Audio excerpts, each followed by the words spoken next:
And my little son, he's up still because he sleep during the day and he know he can't go in his bed. But I feeling the couch shaking.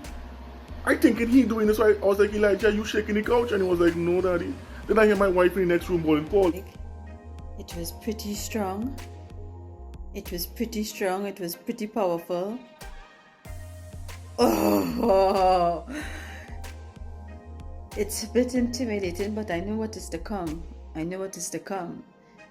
I've been telling you all, the time is changing, things is changing, the energy is changing, the vibration is changing.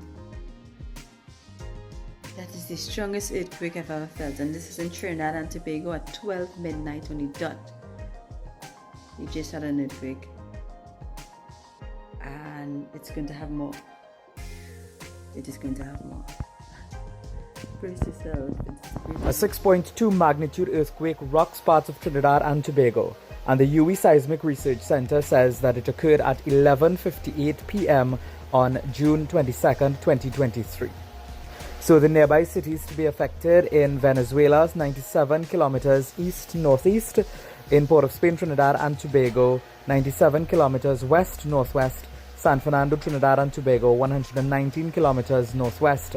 That's the distance and direction to the epicenter.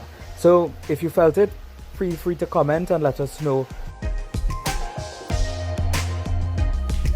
What the hell is kiddies?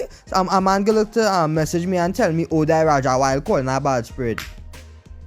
Sinful. What? If